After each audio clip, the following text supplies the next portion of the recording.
बहुत समय पहले की बात है। एक घने जंगल के पास एक नदी बहती थी। उस नदी में एक मगरमच्छ रहता था।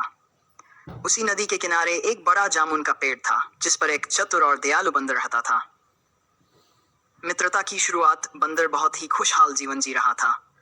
वह रोज जामुन खाता और मस्ती करता। एक दिन मगरमच्छ नदी के किनारे आया। वह बहुत भूखा था। बंदर ने उसे देखा और दया आ गई। उसने मगरमच्छ को मीठे जामुन खाने के लिए दिए। मगरमच्छ को जामुन बहुत पसंद आए और वह रोज वहां आने लगा।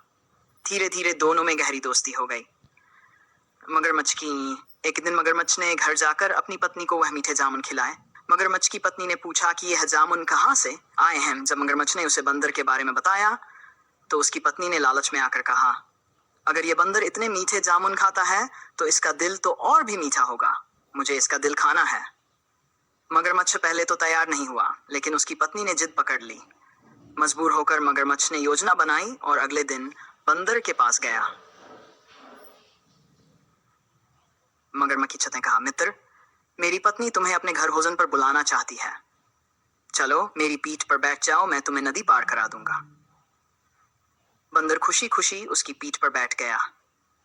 जैसे ही मगरमच्छ नदी के बीच पहुंचा, उसने कहा, मुझे सच बताओ, तुम्हारा दिल बहुत मीठा होगा, इसलिए मैं तुम्हें मारकर तुम्हारा दिल अपनी पत्नी को खिलाने जा रहा हूं।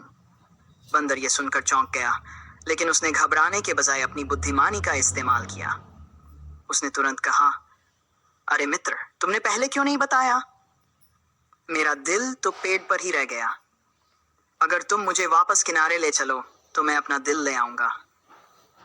मगरमच्छ उसकी बातों में आ गया और तुरंत वापस किनारे ले आया। जैसे ही बंदर किनारे पहुंचा, वह तुरंत छलांग लगाकर पेड़ पर चढ़ गया और बोला, मूर्ख मगरमच्छ, कोई भी अपना दिल निकालकर बाहर नहीं रख सकता। तुमने अपनी दोस्ती के साथ विश्वासघात किया। अब तुम मुझसे कभी दोस्ती की उम्मीद मत करना। मगरमच्छ ने अपनी मूर्खता पर पछताया और चुपचाप नदी में लौट गया।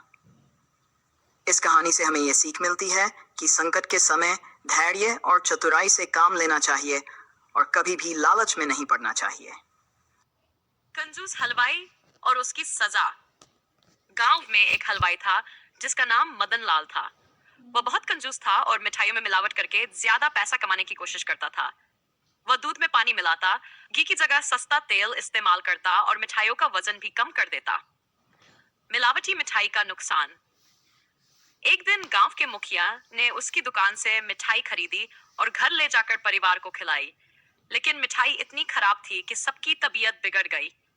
मुखिया बहुत गुस्से में आया और पूरे गांव को इकट्ठा किया। गांव वालों का गुस्सा। गांव के लोग हलवाई की दुकान पर पहुंचे और बोले, मदन लाल, तुमने लालच में लोगों की सेहत से खिलवाड़ किया है। अब तुम्हें इसकी सजा मिलेगी। गांव वालों ने उसकी दुकान बंद करवा दी और फैसला किया कि जब तक वह शुद्ध मिठाई नहीं बनाएगा, कोई उससे कुछ नहीं खरीदेगा। सबक और बदलाव। मदन लाल को अपनी गलती का एहसास हुआ। उसने कसम खाई कि अब से वह मिठाइयां बिना मिलावट के बनाएगा। कुछ समय बाद गांव वालों ने देखा कि वह सच में अच्छा काम कर रहा है, तो उन्होंने फिर से उसकी दुकान से मिठाइयां खरीदनी शुरू कर दी। धीरे धीरे उसकी मिठाइयों की प्रसिद्धि बढ़ गई और अब वह पहले से भी ज्यादा पैसा कमाने लगा, लेकिन इस बार ईमानदारी से। सीख। लालच से कमाया हुआ पैसा ज्यादा दिन नहीं टिकता, लेकिन ईमानदारी से कमाया धन और सम्मान दोनों बढ़ते हैं।